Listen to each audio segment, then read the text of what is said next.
की जय। वीरेंद्र लाल महाराज की जय। श्री सद्गुरुदेव भगवान की जय। श्री राम जय राम जय जय राम।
श्री गणेशाय नमः।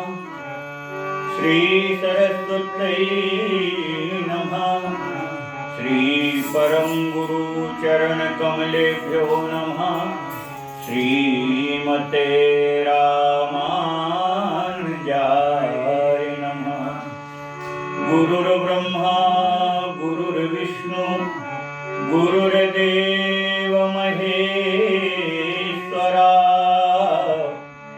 गुरु साक्षात् परब्रह्म तस्मै श्री गुरुवे नमः। अतुलित बलधामं हेमशैलाभदेहं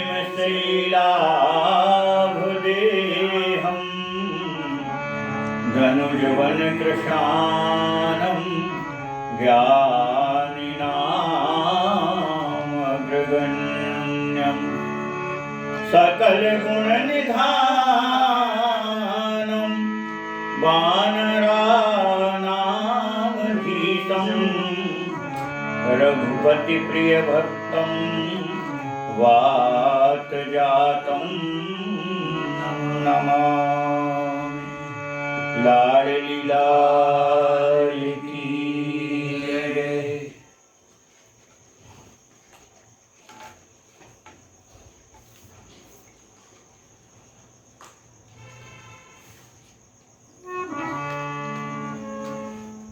सोलहवीं दुर्गा पे 5 मिनट 6वीं चौपाई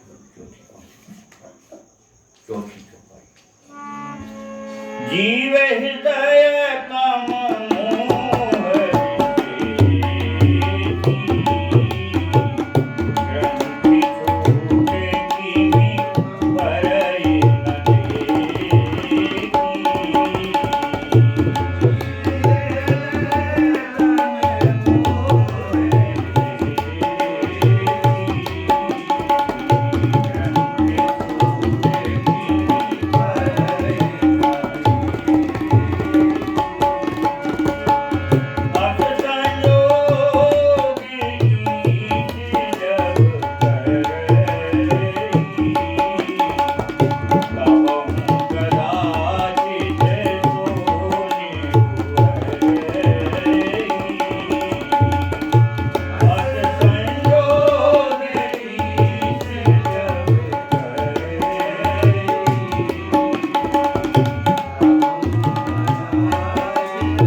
पूर्व कथा के प्रसंग में अपन सुने थे। यह रहस्य रघुनाथ कर बेगी न जाने को, और जो जाने रघुपति कृपा सपने हो मोह न हो। यह जो ज्ञान भक्ति का भेद है, भक्ति माया का जो भेद है, ये कैसा है? कह रहे ये रघुनाथ जी की बड़ी विचित्र लीला है। ये समझ पाना किसी के पुरुषार्थ के बस की बात नहीं। कोई पुरुषार्थ से समझना चाहे तो नहीं समझ पाएगा। कैसे जानेगा? तो कह रहे हैं जो जाने रघुपति कृपा। रघुनाथ जी की कृपा से ही कोई बिरला जान पाता है। रघुनाथ जी कृपा करके जना दें तो जान जाए, और एक बार जान जाए तो फिर स्वप्न में भी वह मोह में नहीं फंसता है। कल विस्तार से अपन चर्चा किए थे। रघुनाथ जी की कृपा किस पर होगी, कैसे होगी, और कृपा हो जाए तो ये रहस्य स्पष्ट हो जाता है हृदय में। और ज्ञान भगति कर भेद सुनहु सुप्रवीण। गुरु जी ने कागभूषण जी से अंतर पूछा था कि ज्ञान भक्ति में क्या अंतर है। आपने ज्ञान को उतना महत्व नहीं दिया जितना भक्ति को महत्व दिया। तो ज्ञान और भक्ति में ऐसा कौन सा भेद है जो आपने ज्ञान को छोड़ करके भक्ति के विशेष महत्व दिया? तो अब यहाँ पे कह रहे हैं, आपने जो पूछा था, तो ज्ञान और ज्ञान भगति कर भेद सुनहु सुप्रवीण। हे चतुर शिरोमणि गरुड़ जी, वह ज्ञान और भक्ति में जो भेद है, अंतर है, अब हम आपको उसको समझाएंगे। और इससे होगा क्या, बोले, यह ज्ञान और भक्ति का भेद समझ में आ जाए तो फिर राम जी के चरणों में एक तार, अविच्छिन्न यानी एक तार, बीच में कहीं कोई विघ्न बाधा नहीं रहेगी। एक अचल अटल भक्ति जिसको कहते हैं, अचल भक्ति जिसको कहते हैं, वह फिर स्थिर हो जाएगी, फिर उसमें कभी कोई विक्षेप नहीं आएगा। इस प्रकार से इस ज्ञान और भक्ति के भेद को समझ ले तो फिर उसका राम जी के चरणों में दृढ़ प्रेम निश्चित ही हो जाता है।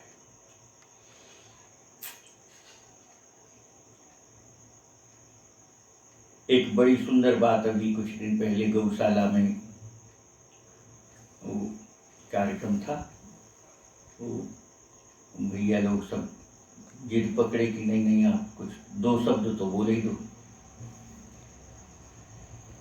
इच्छा भी नहीं थी बोलने की, परंतु अब सब लोगों ने कहा तो लगा कि भाई बात रखनी चाहिए, हठ अच्छी भी नहीं लगती। तो ठाकुर जी की कृपा से वहाँ एक बड़ी सुंदर बात आ गई थी। कर्म जो है यही बंधन का कारण है, सारे ग्रंथ कहते हैं। कर्म ही संसार में बंधन का कारण है। और हम कहें कि संसार से मुक्त होने के लिए क्या है,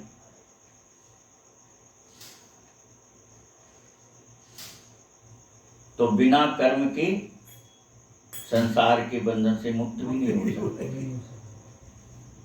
तो कर्म ही बंधन का कारण है और कर्म ही मुक्त होने का कारण, मुक्ति का कारण। कर्म से ही मुक्त हो पाओगे। तो अंतर क्या है, अब कर्म में ही अंतर हो गया। एक वह कर्म है जो हमें संसार के बंधन में डाल रहा है, एक वह कर्म है जो हमको इस बंधन से मुक्त कर रहा है। कर्म क्रिया ही है, कर्म यानी क्रिया। तो जो कर्म हम करते हैं उससे बंधन भी बनता है, परंतु वही कर्म जब भजन में बदल जाए, वही कर्म जब भजन में बदल जाए तो फिर वही मुक्ति का कारण हो जाएगा, मुक्ति देने वाला होगा। अब कर्म कैसे भक्ति में बदल जाए, तो बहुत पुरानी बातें नहीं है, कुछ वर्षों तक अपन अपने बड़े बुजुर्गों को देखते सुनते आए, सभी ने देखा है, ऐसा नहीं कि हम कोई नई बात कह रहे। हमारे यहाँ घर गृहस्थी के कार्य करने के समय भी हमारे बुजुर्ग, हमारी माताएं भजन करती रहती थी।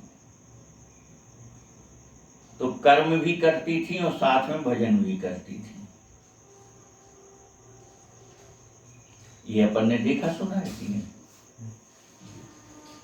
लोग जो किसानी करते थे तो किसानी कर रहे हैं और भगवान के बढ़िया सुंदर सुंदर पदों का गान करते थे, भजनों का गान करते थे, सुने हैं, देखे हैं। अपने यहाँ माताएं जो काम करती थी वो सारे काम करते हुए भी भजन करती थी। हमको याद है जब हाथ की चक्की चलती थी, वो हमने देखी है, हमारे घर में ही रही है। तो जब चक्की चलाती माताएं तो अकेली खाली चक्की नहीं चलती थी, नहीं, चक्की चलती जाती, काम होता जाता, पर साथ में भजन गाती जाती थी। जो भी काम करती थी साथ में भजन जुड़ा था। तो वही कर्म फिर भजन हो गया, वह चक्की चलाना भी भजन हो गया था। क्यों? भजन साथ में जुड़ा था। तो फिर वो कर्म का बंधन का कारण नहीं बना, वो कर्म वो काय का कारण हो गया, बंधन से मुक्त करने का कारण हो गया। ज्ञान मुक्ति का कारण भी है ना। ज्ञान हो जाए तो मुक्त हो जाएगी, और ज्ञान पतन का कारण भी है। अब आप कहोगे पतन का कारण कैसे हो सकता है ज्ञान? तो बात वही है कि उसको विचार करो। ज्ञान होना बहुत अच्छी बात है, परंतु ज्ञान होने के साथ जब अहंकार बन जाता है तो पतन की ओर ले जाता है। ज्ञान का जब अहंकार बनता है तो फिर वो पतन की ओर ले जाता है। तो कैसा ज्ञान होना चाहिए? गुरु महाराज वशिष्ठ जी ने सावधान किया है। कैसा ज्ञान होना चाहिए, कैसा योग होना चाहिए?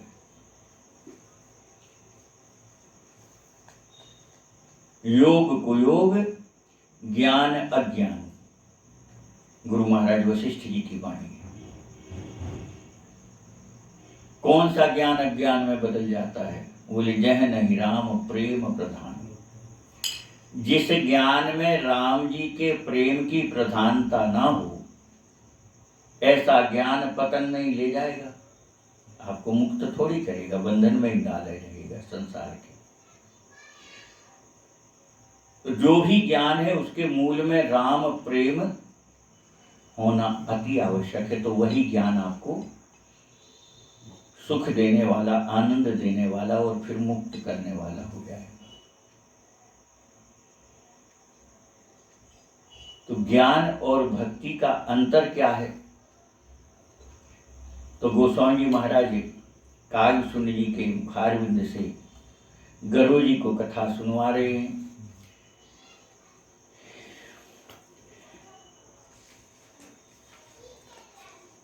वह ज्ञान और भक्ति का अंतर प्रारंभ कागसुंड जी ने किया था। ईश्वर अंश जीव अविनाशी, चेतन अमल सहज सुख राशि, सो माया बस भयउ गुसाई, बंधु कीर मरकट की। यह जीव उस ब्रह्म का अंश होने के बाद भी जैसे ही इस संसार में आता है, माया से संसर्ग होता है और संसर्ग दोष इसमें आ जाता है। कौन सा? माया। ये माया के बस हो जाता है संसार में आके। जब ते जीव भयउ संसारी, जब से यह संसार में आया तब से ये उस बंधन में बंध गया। और कल आप सुने थे, ये माया की जो गठान बंधती है, ये वास्तव में गठान बंधी ही नहीं है। कागसुंड जी कह रहे थे कि माया के बंधन में बंध जाता है, पर फिर कहते हैं कि वह गांठ बंधी ही नहीं है। अब जब बंधी नहीं है तो फिर कोई बात ही नहीं। बोले नहीं नहीं नहीं, फिर बोले हृदय जीव हृदय तम मोह विशेषी, ग्रंथि छूट किमि परई न देखी।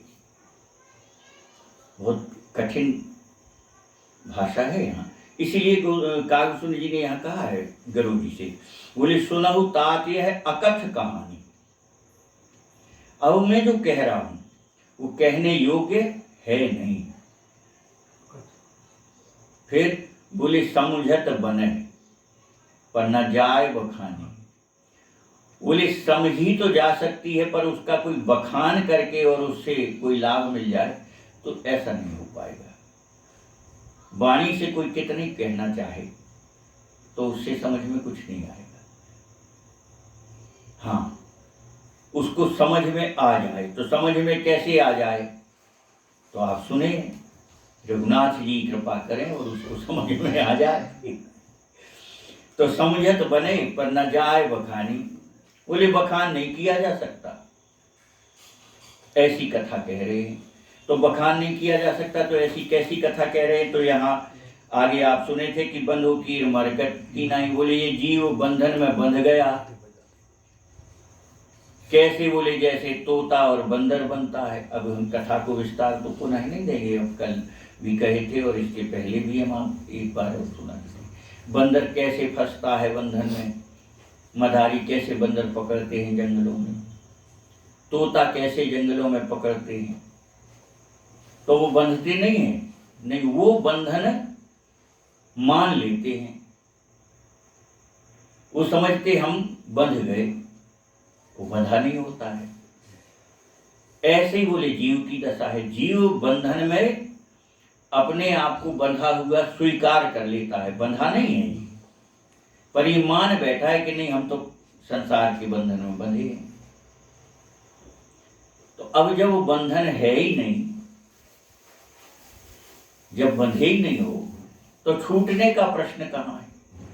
अरे बोले वो तो मान रहा कि हम बंधे हैं, तो उसको यह जब समझ में आएगा कि नहीं अब हम छूट गए, है ना। अब इसको कहते रहोगे तो थोड़ी है, पर वो क्रिया में जब आएगा तो समझ में आता है कि नहीं ये सब व्यर्थ है, और इससे जब मुक्त होगे तो आपको समझ में आएगा कि हम अब इससे मुक्त भी हो गए। तो कह रहे यह ऐसी है, जड़ चेतन ग्रंथि पर गई पर तदपि मृषा, यद्यपि झूठ है, बिल्कुल नहीं बंधी गांठ, पर बोले इससे छूटना बहुत कठिन है। बोले छूटत कठिन ही। अब देखो दोनों विरोधाभासी बात कह रहे गठान बंधी नहीं, झूठी है वो, और दूसरे कह रहे फिर भी छूटने में बहुत कठिन है। छूटत कठिन ही,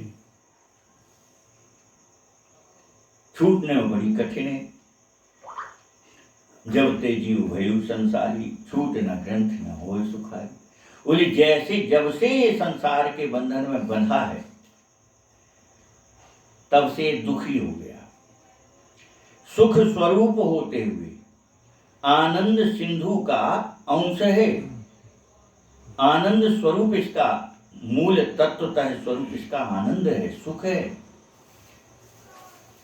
जो आनंद सिंधु सुख राशि, सीकर तय त्रैलोक सुपासी, उसका अंश है। परंतु माया के अधीन जब होता है, माया के बस होता है, तो फिर ये बंधन को स्वीकार करता कि हम बंध गए। अब कह रहे यद्यपि मेरा साथ छूट है, नहीं बना, पर बोले जब तक छूटेगा नहीं तब तक सुखी नहीं हो सकता। अब कोई समझाए कि जब बंधे ही नहीं है तो छूटेगा कैसे। अब बोले जब तक छूटेगा नहीं तब तक सुखी नहीं होगा।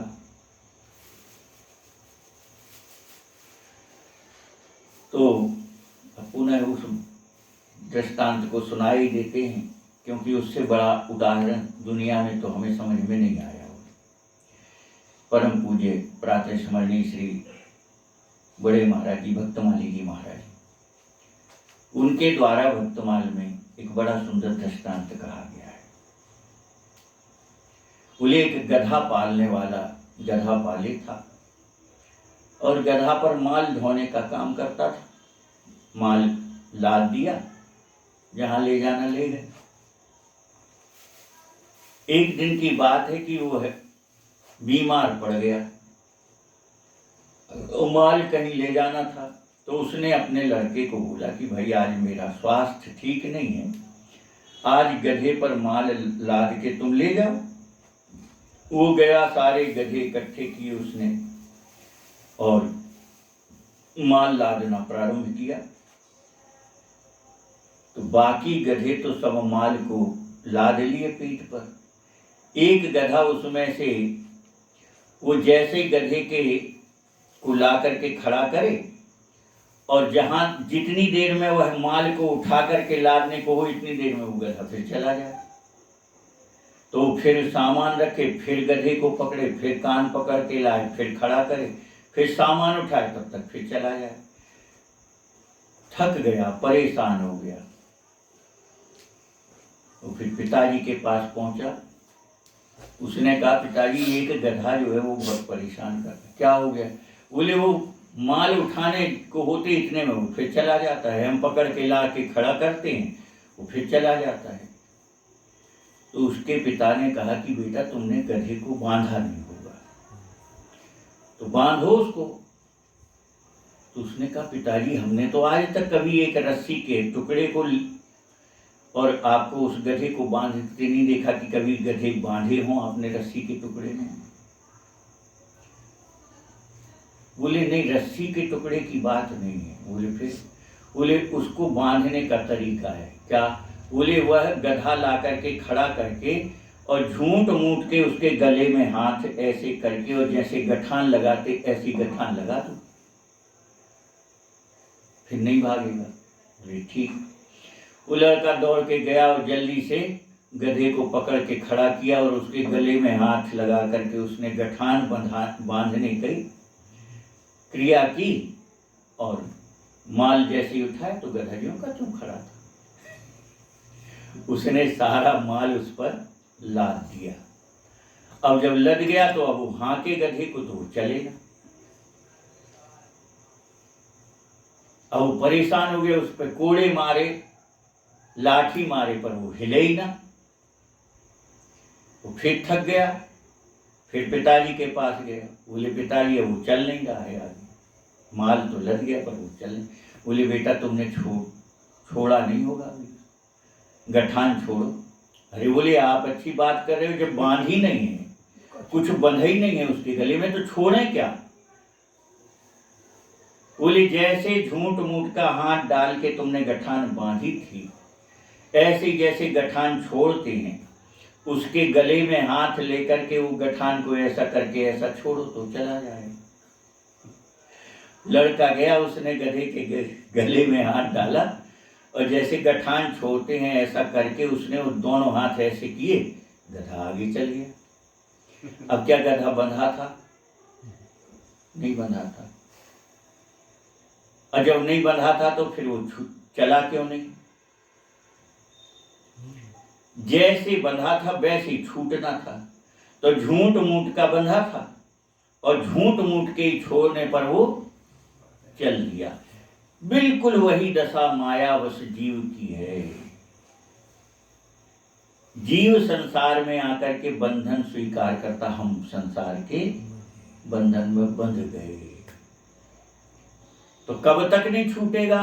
बोले जब तक इसके मन में यह बात नहीं आ जाए कि नहीं संसार का बंधन छूट गया हमारा। जिस दिन इसको बात समझ में आ जाएगी तो बंधन छूट जाएगा, फिर कहाँ रह जाएगा। अरे हम तो झूठ मूठ के खड़े, हमको कोई बंधन है ही नहीं, और यह बात आ गई तो बंधन से मुक्त हो गए। मुक्त हो गए तो कल्याण हो। तो कह रहे हैं यद्यपि मनसा पर छूटत कठिनाई।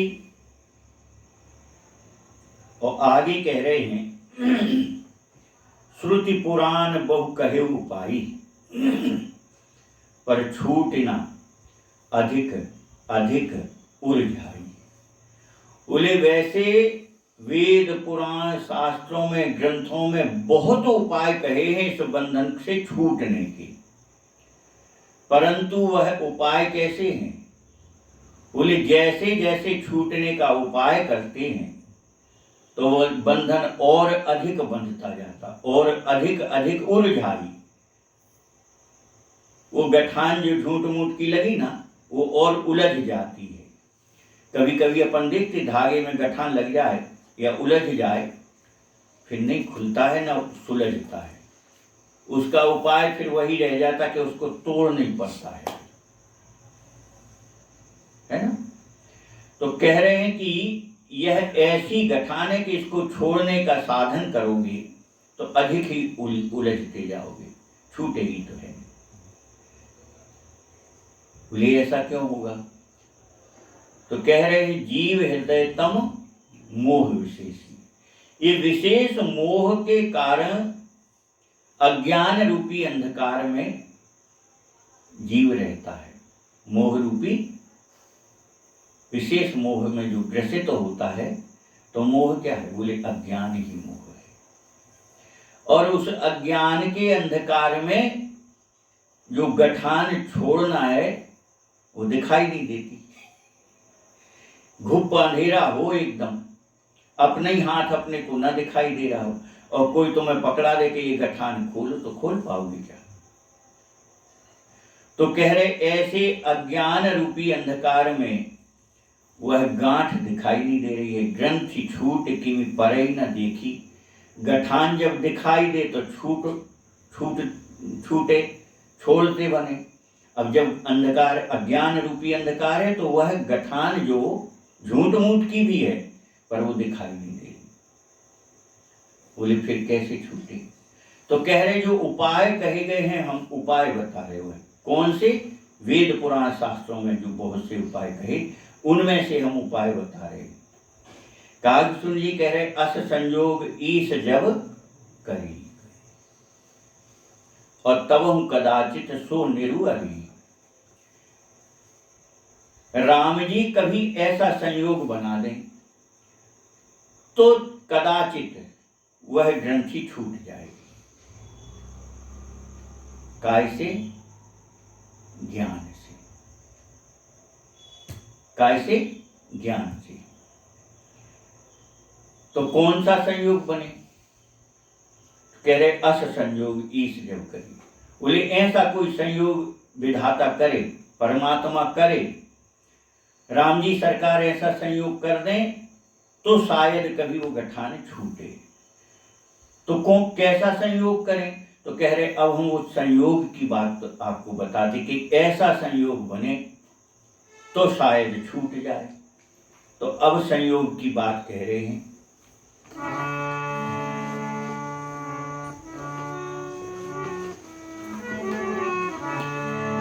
सात्विक श्रद्धा धेनु सुहाई, जो हरि कृपा हृदय बस आई।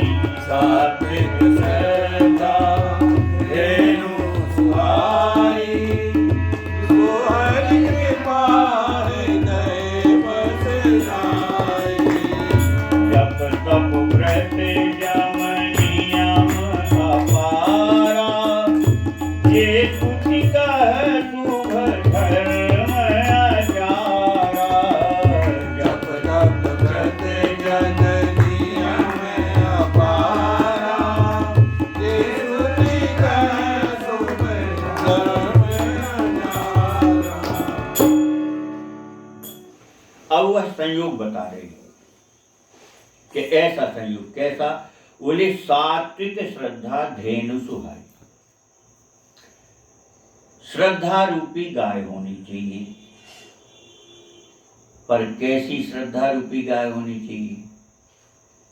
तो सात्विक श्रद्धा। गैया कैसी हो? मरखू ना हो, मूड़ न हिलाती हो, सींग ना मारे, ऐसी गाय होना चाहिए। तो श्रद्धा रूपी गाय ऐसी कौन सी है? जिसमें जिसके प्रति श्रद्धा हो वहां कोई संशय ना रहे, कोई संदेह ना रहे, एकदम निर्मल पवित्र हृदय से श्रद्धा होनी चाहिए। वही सात्विक श्रद्धा है। निष्काम श्रद्धा होनी चाहिए। कामना से लेकर के जो श्रद्धा होगी वो कितनी देर रहेगी? जब तक कामना पूरी नहीं। कामना पूरी हो गई, श्रद्धा खत्म। कामना पूरी नहीं हुई तो भी श्रद्धा खत्म। तो ऐसी श्रद्धा नहीं चाहिए।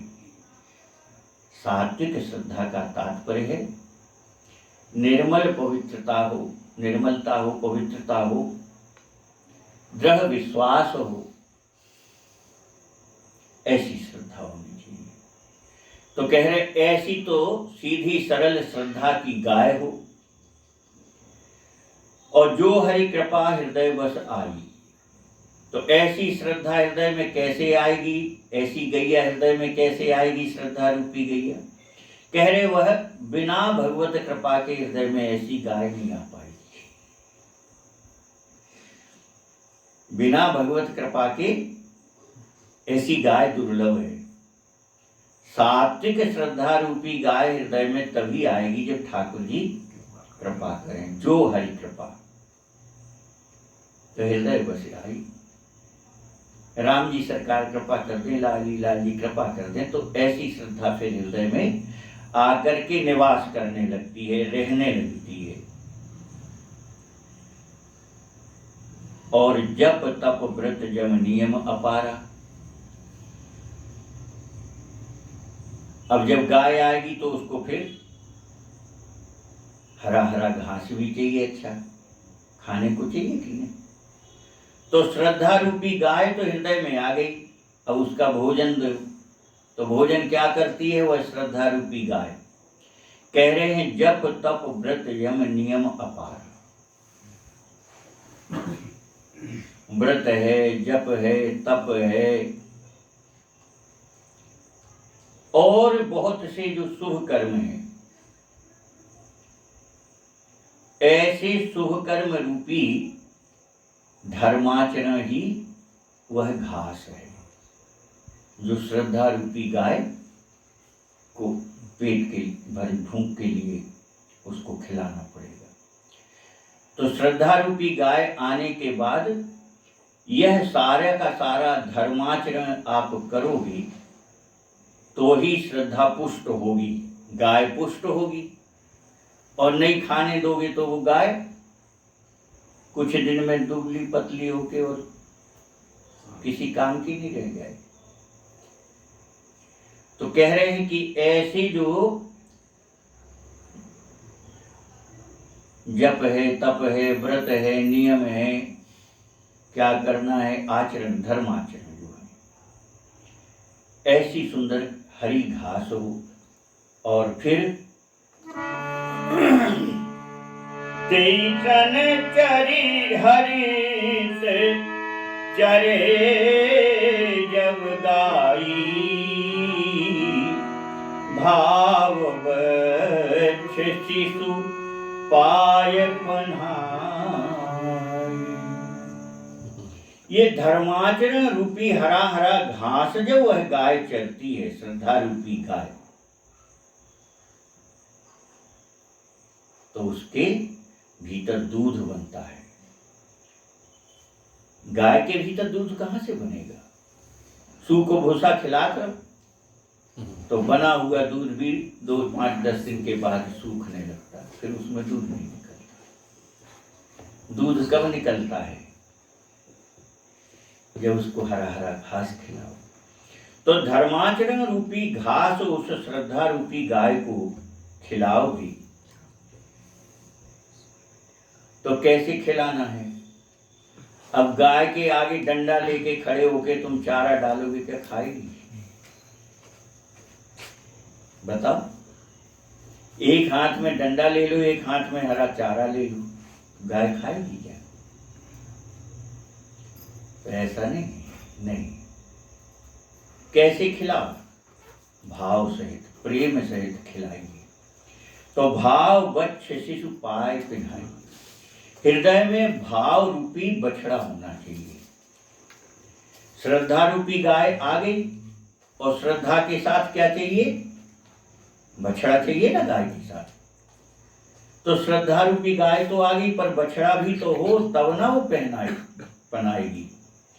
कैसे पनाएगी गाय? बिना अपने बछड़े के कहाँ पनाती? चाहे बछिया हो चाहे बछड़ा हो, उसका बच्चा होना चाहिए। तो ऐसी श्रद्धा रूपी गाय को बढ़िया धर्माचरण रूपी आपने चारा भी खिला दिया। अब उसको दूध उतरने के लिए, थन में दूध आ जाए, इसके लिए क्या चाहिए? बछड़ा चाहिए। कौन सा बछड़ा चाहिए? बोले भाव। भाव रूपी बछड़ा होना चाहिए। तो वह गाय जो है, चारा खाने वाली गाय, फिर उसमें दूध आ जाता है। और जब दूध आ जाए तो फिर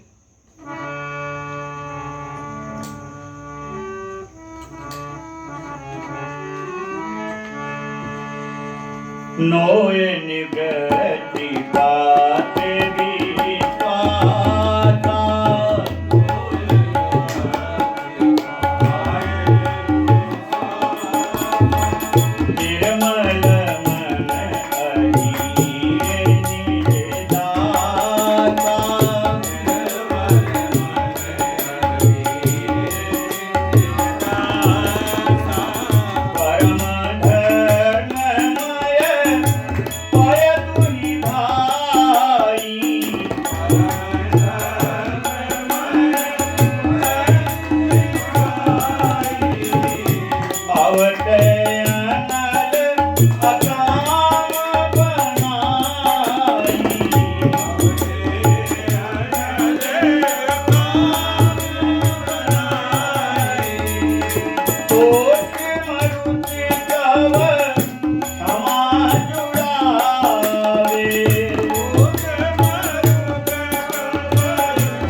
निवृत्ति पात्र विश्वासा।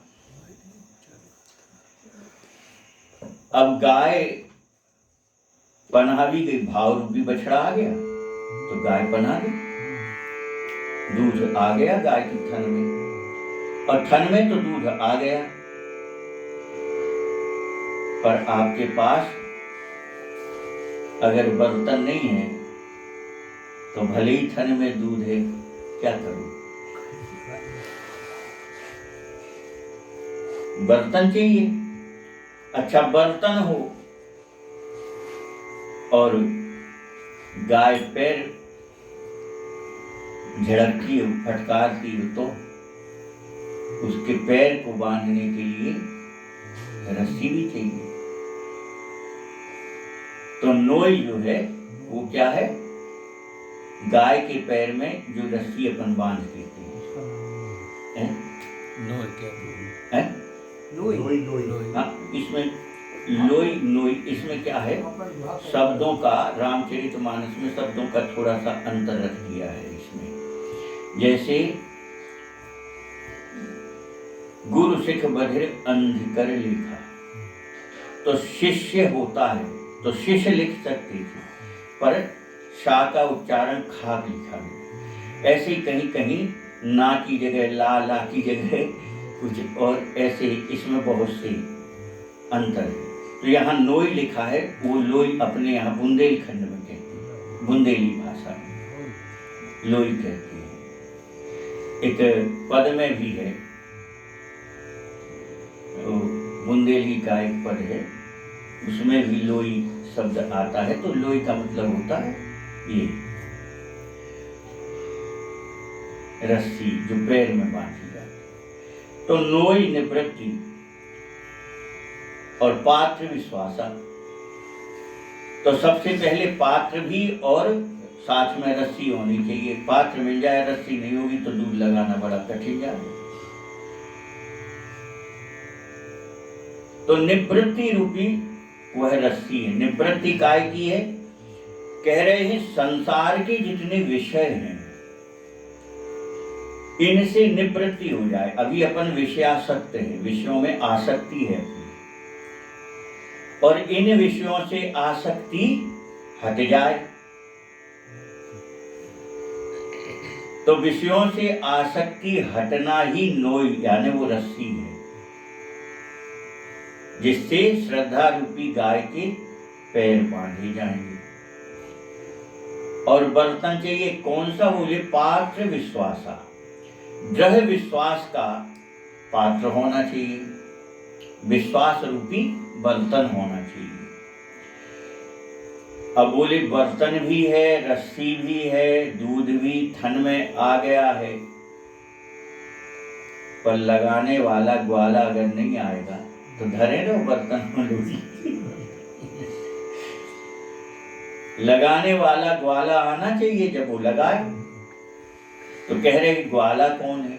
तो कह रहे मन, निर्मल मन अहीर निज दासा।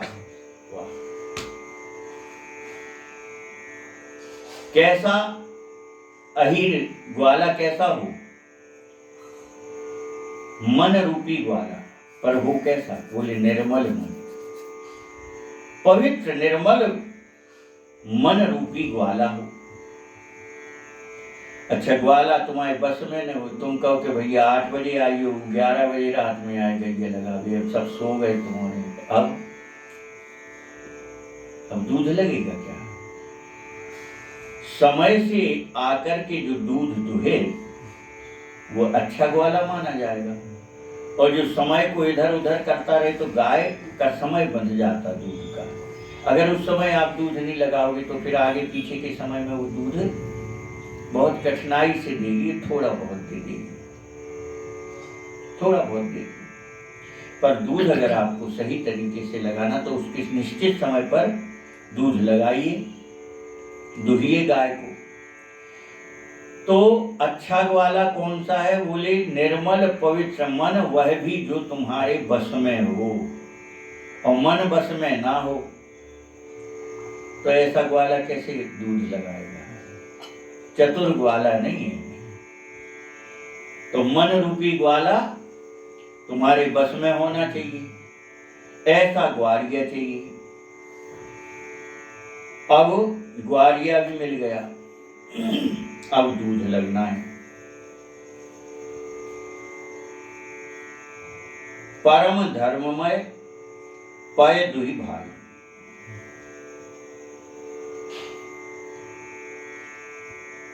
अभी अपन जो सुन आए, अब वो सब ध्यान आप रख नहीं पाएंगे तो फिर हमको याद कराने पड़ेंगे। तो जो धर्माचरण रूपी वृत्ति है आपकी, और सात्विक श्रद्धा रूपी गाय है, और गाय का बछड़ा भाव रूपी बछड़ा है, और ग्वारिया भी निर्मल मन का है। तो वह ग्वारिया जब दूध दुहेगा तो कौन सा दूध निकलेगा? परम धर्ममय, परम धर्म का दूध निकलेगा उसमें। कौन सा दूध निकलेगा? परम धर्म का। अपन धर्म धर्म की बात करते हैं तो धर्म तो बदलते रहते हैं, बदलते कि नहीं बदलते? धर्म बदल जाते कि नहीं बदल जाते? पतिव्रता स्त्री का धर्म क्या है?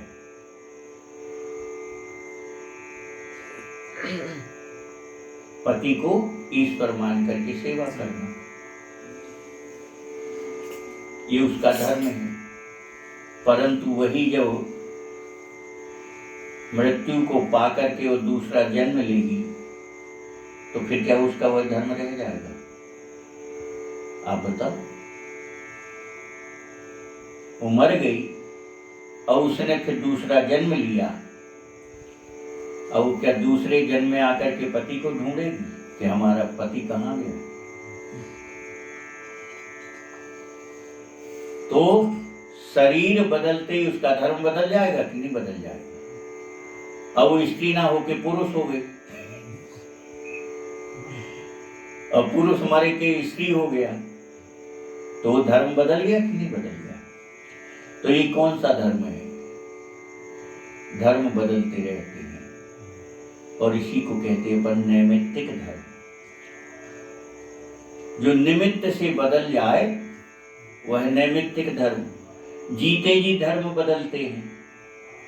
जीते जी कैसे बदलते हैं? बालक जब ब्रह्मचर्य गुरुकुल में रहता है तो ब्रह्मचर्य का पालन करता है। ब्रह्मचारी बालक का धर्म क्या है? स्त्री से दूर रहना, स्त्री से संवाद भी नहीं करना, उसका परम धर्म है।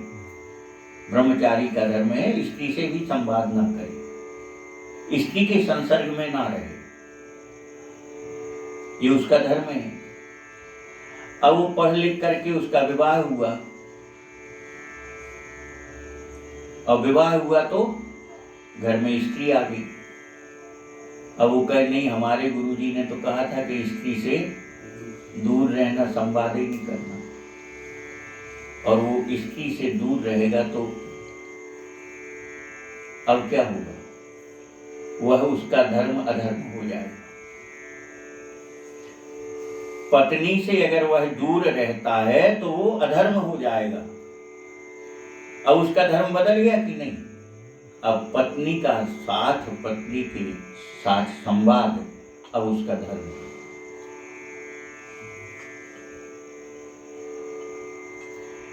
और गृहस्थ के बाद वो सन्यास में चला गया तो फिर धर्म बदल गया। क्यों? अब फिर स्त्री से दूर रहो, स्त्री से संवाद मत करो, परिवार में मत रहो, एकाकी रहो। सन्यासी को एकाकी रहना चाहिए, एक रात्रि से अधिक कहीं रुकना नहीं चाहिए। तो उसके सारा धर्म फिर बदल गया कि नहीं? तो ये धर्म बदलता गया। तो जो धर्म बदल जाता है वो निमित्त से बनने वाला धर्म है, इसलिए उसको कहा है नैमित्तिक धर्म। परंतु एक नित्य धर्म होता है। जो कभी नहीं बदलता है। हम हजारों लाखों जन्म ले लें पर हमारा नित्य धर्म नहीं बदलता। जैसे कागभूषण जी ने हजारों जन्म लिए, 84 लाख योनि में गए, पर धर्म नहीं बदला उनका, नित्य धर्म बना रहा। वह नित्य धर्म क्या है? वह नित्य धर्म है सेवक सेव्य भाव विनभव न तरी उदार। कागभूषण जी कह रहे, पक्षीराज गरुड़ जी, ये नित्य धर्म है क्या? रघुनाथ जी, लाली लाल जी हमारे स्वामी और यह जीव उनका दास। यह नित्य धर्म है। ये चाहे कीड़े के शरीर में चला जाए, चाहे पक्षी के शरीर में चला जाए, चाहे पशुओं के शरीर में चला जाए, चाहे कहीं जाए, इसका ये धर्म नहीं बदलता। कौन सा? आप मेरे स्वामी, मैं आपका दास। और यही परम धर्म है। तो कह रहे हैं कि ऐसा परम धर्म रूपी दूध प्राप्त होगा। दृढ़ता से यह भाव आपके भीतर बैठ जाएगा। क्या? मेरे स्वामी, मैं उनका दास। तो ये परम धर्म रूपी दूध की प्राप्ति होगी। परम धर्म पर दुह भाई, अवटे अनल अकाम बनाई। अब दूध लग गया, निकल आया पात्र में, है ना? विश्वास रूपी पात्र में दूध भी निकल गया परम धर्म का। तो दूध को अगर आग पर ओटाओगे नहीं तो थोड़े समय में खराब हो जाएगा, और अगर अग्नि पर उसको ओटा लोगे तो एक लंबे समय तक आप उपयोग करोगे उसका। तो कह रहे हैं इस दूध को गर्म करो। काय में गर्म करें? कह रहे वह परम धर्म रूपी जो दूध है उसको निष्काम रूपी अग्नि पर गर्म करो। अकाम बनाई, अवटे अनल अकाम बनाई। अकाम यानी निष्काम, कोई कामना भीतर अंकुरित भी नहीं होनी चाहिए, इतने निष्काम बन जाओ। तो इस प्रकार से जब निष्काम भाव रूपी अग्नि पर परम धर्म माने मैं सेवक और स्वामी सीतानाथ रघुनाथ जी, बस यही निष्काम रूपी अग्नि पर इसको तपाओ, यानी दृढ़ करो उसको। और तोष मरुत तब क्षमा जो आदमी।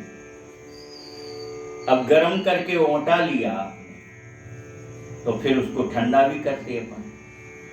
बोले भैया ठंडा हो जान दो, है ना?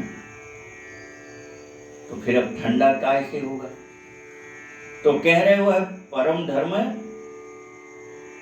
सेवक से विभाव जो है वह निष्काम रूपी अग्नि पर तपाया गया, यानी उसको कसा गया, दृढ़ किया गया भाव को। अब दृढ़ता के साथ उसको शीतलता भी चाहिए, हवा चाहिए ठंडा करने का। तो कौन सी हवा से ठंडा होगा ये? निष्काम रूपी भाव की अग्नि पर जो तपाया वो ठंडा कैसे होगा? तो कह रहे हैं तोष मरुत तब क्षमा युद्ध। संतोष रूपी हवा से और उसको ठंडा कर। क्या बात! और झट समझावन दे जमावे,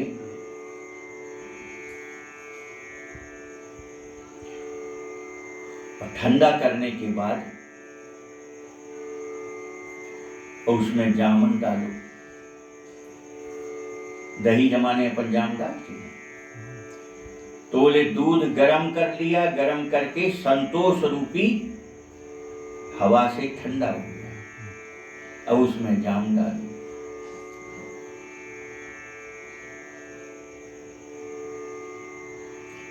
तो चौपाई भी लिखे गोस्वामी महाराज। बिन संतोष ना काम न साई। तो संतोष रूपी हवा से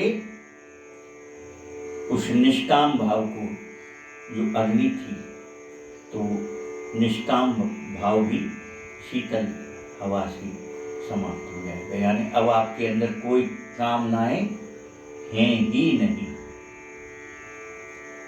किस स्थिति में आ जाओगे? केवट की स्थिति में आ जाओगे।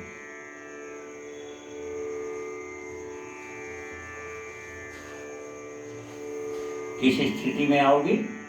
केवट की स्थिति में आ जाओगे। केवट जैसी स्थिति पूरे रामचरितमानस में किसी पात्र में दिखी आपको? राम जी दे रहे हैं और वो कह रहे हैं हमें कुछ नहीं चाहिए। अब कछुनाथ न चाहिए मोरे, दीन दयाल अनुग्रह तो। इसके बाद भी अब ये तो है उसकी निष्कामता। अब कछुनाथ न चाहिए मोरे, दीन दयाल अनुग्रह तो, ये तो है उसकी निष्कामता। परंतु निष्कामता फिर कहीं कोई अंकुर ना पकड़ जाए काम का, उसी के लिए संतोष रूपी अग्नि हवा से उसको शांत करना है कि उसमें फिर कहीं काम की अंकुर न निकल आए। और इसलिए ठाकुर जी ने उसको प्रलोभन दिए। बहुत कीन प्रभु लखन सिय, नहीं कछु केवट ले। भगवान ने बहुत प्रलोभन दिए, ये ले लो, वो ले लो, तुम्हारे मन में जो हो सो मांग लो। नहीं, हमारी इच्छा है, हम दे रहे, हमसे ही ले लो। तुम्हारी इच्छा भले ही है, तुम तो निष्काम हो, पर मैं दे रहा हूं तो ले लो। परंतु ऐसी स्थिति में केवट पास हो गया। नहीं कछु केवट ले। ब्रह्म, जीव और माया तीनों खड़े हैं सामने, और तीनों ने प्रलोभन दिया, पर नहीं कछु केवट ले। तो ऐसा संतोष रूपी हवा से उस दूध, परम धर्म दूध को शीतल करो। और फिर उसको दही जमाना है, तो दही में जामन डालना है। तो जामन काय का डलेगा? बोले धृति सम जावन दे जमावे। धैर्य रूपी जामन डालना है उसमें। फिर धैर्य रूपी जामन होना चाहिए उसमें, तब दही बनेगा। तो धैर्य बहुत कठिन चीज होती है, सहज नहीं होती। धैर्य बहुत कठिन होता है। थोड़े ही में धैर्य छूट जाते लोगों की, थोड़े ही एकदम धैर्य छूट जाता। परंतु धैर्य को दृढ़ता से अगर धारण करे रहोगे, आपको कभी कष्ट नहीं होगा। कष्ट भी सुख में बदल जाएगा, पर धैर्य आपका दृढ़ होना चाहिए। तो झट समझावन दे जमावे। चलो भैया, धैर्य का जाम डाल दिया, दही बन गया। अब बोले दही तो बन गया, तो आगे की क्रिया करो। क्या बोले? मुदिता मथे विचार मथानी,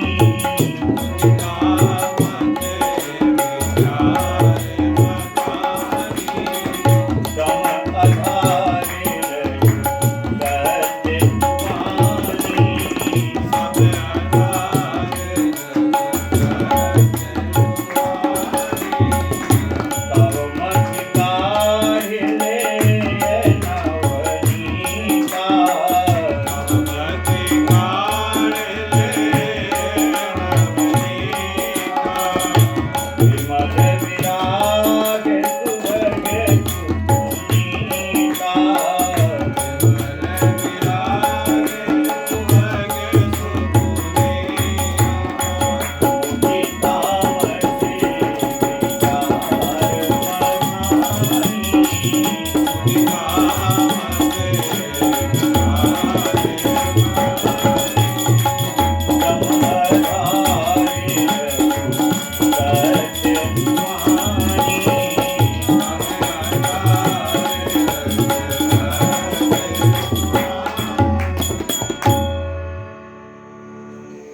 मुदिता मथे विचार मथानी। अब दही तो है पर काय में है, कटोरे में है, और उसको मथना है। तो मथने के लिए क्या चाहिए? बोले पहले कमोरी चाहिए, घड़ा है ना, चपिया, जिसको अपने यहाँ बुंदेलखंड में कहते, चपिया कहलाती, मिट्टी का बड़ा भारी घड़ा, बड़ा मुंह रहता जिसमें, है ना, तो वो चाहिए। अच्छा वो भी मिल जाए तो फिर उसमें मथानी चाहिए। अब मथानी भी मिल जाए और घड़ा भी है तो बोले फिर उसमें खंबे का आधार चाहिए, जिसके सहारे रस्सी से वो मथानी स्थिर रहती है, वो खंबा भी चाहिए है। तो कह रहे हैं मुदिता मथे विचार मथानी। प्रसन्नता रूपी तो चपिया हो, घड़ा हो, मन प्रसन्न रहना चाहिए। और उसके बाद तो प्रसन्नता आ ही जाएगी, आपको अलग से कोई करना थोड़ी, आपका मन प्रसन्न रहेगा। तो प्रसन्नता रूपी चपिया में, घड़े में दही डालोगे और विचार मथानी,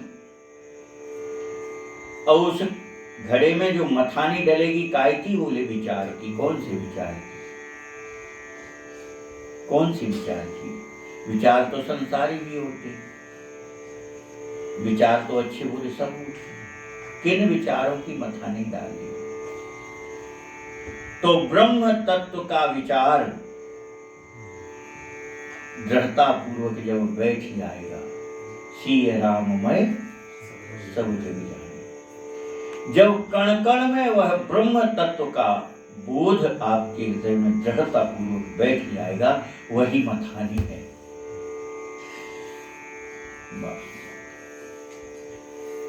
और अब मथानी को आधार खंबा चाहिए, तो खंबा काय का है? तो कह रहे दम आधार, इंद्रियों का दमन ही वो विचार रूपी मथानी को स्थिर रखने के लिए इंद्रियों के दमन रूपी खंबा का सहारा चाहिए। मथानी जब घड़े में डालती तो एक खंबे से रस्सी के आश्रय मथानी खड़ी रहती है। तो मथानी खड़ी रखने के लिए, स्थिर दृढ़ रखने के लिए क्या चाहिए? खंबा चाहिए। कौन सी मथानी? हम बार बार इसलिए कह रहे ताकि दृढ़ता से आपको बैठ जाए, आप भूल जाओगे। मथानी क्या है? वह ब्रह्म तत्व का विचार, कण कण में वही ब्रह्म है। और यह दृढ़ता चाहिए ना, स्थिरता चाहिए ना। तो स्थिर कब होगा? बोले जब इंद्रियों का दमन होगा। इंद्रियां अगर आपकी व्याकुल हुई तो फिर मथानी स्थिर नहीं रहेगी।